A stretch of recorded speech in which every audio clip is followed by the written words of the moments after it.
мынакей бүгүн Панчолок районундагы Кумарык айылында Сүйүналиев Жапы Тайкемдин үйүнө мынакей келатам. Мына Тайкемдин салып кеткен үйү. Мына бул жерде өзү Жапы Тайкем тиккен мынакей арча, үйүнүн артында алмалар, мынакей навес. Бул навес болсо азыр болсо чөп жыйнап турат. Илгери мен да бала кезде көрүп калгам, эски кичинекей 3 комнаталык үй бар болчу. Мынакей бул болсо азыр Жапы Тайкемдин мына малын жасап кеткенден кийин мынакей койлору.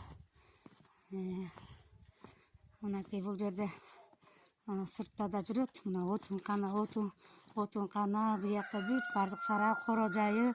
Ушул жерден согуштан келгенден кийин 13 балалуу болуп, ушул үй жайды салып, Сүйүналиев Жапынын эмгеги зор. Мына бул жерде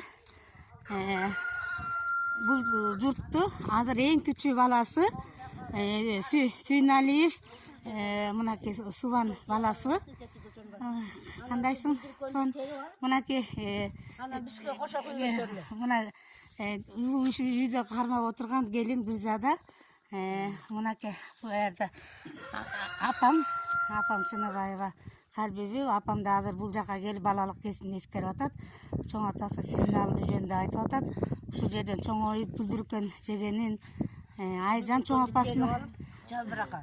Айта берсең. Ал киши өмөткөн киши болуш керек. Усунан жатчы да. Жатып алып эс алган убак болуш керек. Анан усунан жатып көзүн ачып тилин чыгарып мен өлдүм эми ыйлагыла дейт да. Анан кимдин көзүнүн жашы биерге жетсе, баягы бүлдүркөндү көп аз кылып туруп эки жагын эметип коет да. Анан көчөнүн башына жалаң кыздар эки бөлүп отургузат өзү. Анан отурабыз. Анан бир үйрөткөн кошогу бар.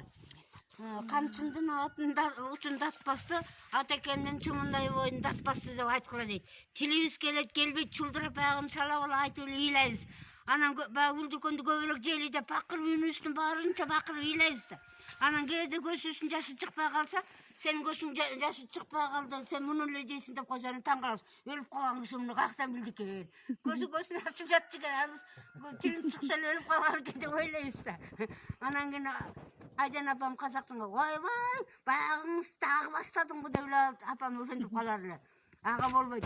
Түшкүсүн такай, бир күн ошо бүлдүркөн терип, бир күн жүгөрлөр бушканда жүгөрүнүн чачыктарын өрүп коет, чоң ичке кылып. Ошо чачык үчүн да бакырып ыйлайбыз да жанагынтип. Анан кийин алчасы бушканда алчаны ошондой кылат. Идиш алгысы идиш жок да чоң уйгактын жалбырактарына көп ас-асым салып коет. Анан аны жеп алып баягы кошогун айта албай эле чурулдап эле ыйлап атар эле. Жана ошону айтканда унутуп калыптырмын. Эми тиги мынакей апам дагы Чыныбаева Калбиби. Мындан кийинки үйдө менин таятам Чыныбай таятамдын үйү бар, журту бар. Анан апам дагы ушул жерден өскөн. Сүйүналы чоң атасы жөнүндө, Айжан чоң апасы жөнүндө айтып атат. Мына Жапы Тайкемдин мынакей үй, коро жайы. Мунун артында дагы алмалар бар. Коро жайы абдан чоң кенен. Ошо ата бабаларыбыздын Тайкелеровдун мынакей журтун мына коросторду татып коюп, коростор дагы сүйлөп атат видеого тартылып. Окуган убактында шалтыбыз корос болчу да. Короско кырды деле. Ошол эми Субан алтыным ошо Жапы Тайкемдин журтун мынакей булатып отурасың, ден соолукта бол, бар бол, ушул жерден агарып көгөрүп, ушу жакшылыкта жолугуштурайлык. Рахмат сага да.